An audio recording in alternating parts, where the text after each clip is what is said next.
Welcome back to my channel. My name is Danica Kopp, and I'm a master's level clinical social worker with over 25 years of specialized practice with adolescents. I've now shifted my focus from clinical practice to coaching parents by sharing my practical tips and solutions for parenting teenager headaches. Today's topic is part 3 of the sex talk. And today's talk is actually about the talk. So ideally, this is not a one and done talk, as I've mentioned previously, that the quote unquote sex talk begins when your child begins to discover the differences between girls' bodies and boys' bodies, and continues as your child starts to ask about where babies come from. And then it's just an ongoing discussion that's age appropriate based on their bodies and their sexuality and their questions. As a parent myself, I now have As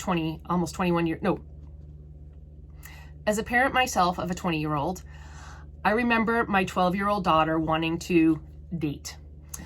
Rather than nixing that idea altogether, because again, I have a lot of experience working with adolescents, I wanted to ask her, what does dating mean to you? So in middle school, dating means that they walk to classes together, they eat lunch together, and they text. Frankly, I have no control over what my kid did when she was at school. So all I really had control over is whether or not she texted this person.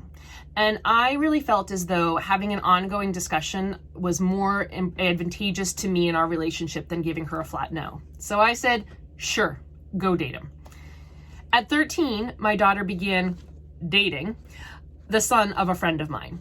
And they began to have supervised, dates where they would go to each other's houses and go out with the parents. And this one time she was going over to his house to watch a movie with him and his mom. I wanted my daughter to feel empowered and to understand the way bodies work, especially young teen boys.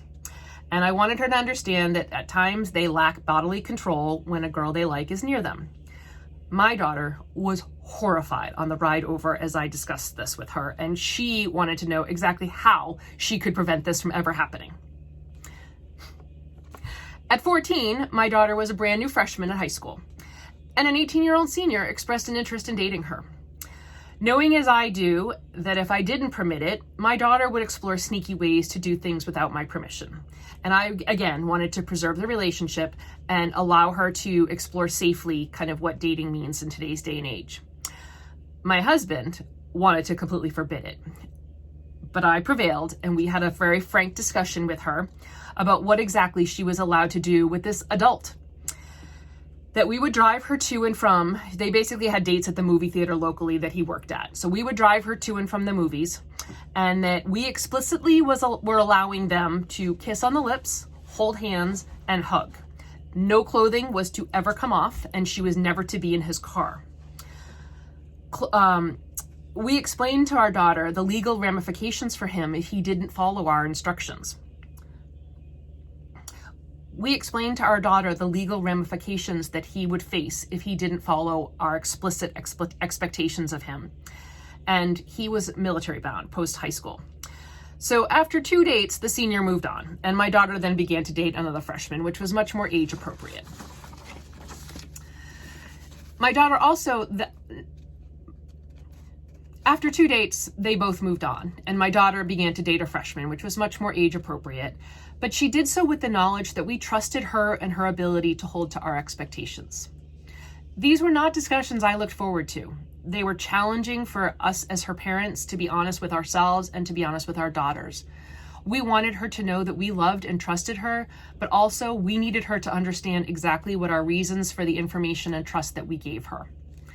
As she then moved forward into a more serious relationship, I was very open with her that I wanted her to wait as long as possible, and I used my own experience with sex to educate her on decisions I had made and how I feel about them now. One piece of advice that I have regularly told my female clients is that once you have had sex, it's harder to say no in future situations where you may be less inclined to want to share yourself in that way. I'm not talking about sex shaming our girls, but I'm talking about I'm not about sex shaming our girls or about making anyone feel bad about choices they made. But I think that, again, this is a learning opportunity that kids don't know about until you've actually been there.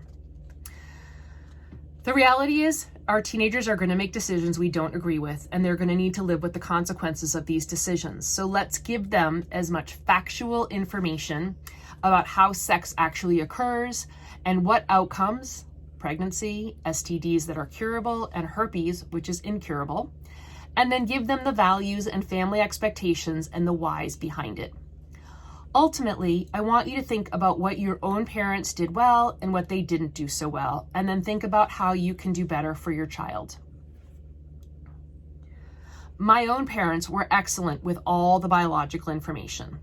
The values talk was very based on our Catholic beliefs that sex outside of marriage is a no, and that was the end of the discussion. For my own daughter, I wanted her to know biology, the values, and that I am her mother, and I am her biggest champion. I wanted her to have access to birth control if needed, and I wanted her to know that I love her no matter what her decisions. That ultimately, I want her to wait as long as possible, and I definitely want her to be in a committed, loving relationship. So think about the message you want to give your child. Think about the resource that you want to be for your own child. Remember that scientifically, we know that the adolescent brain is undergoing rapid growth from the ages of 14 to 25.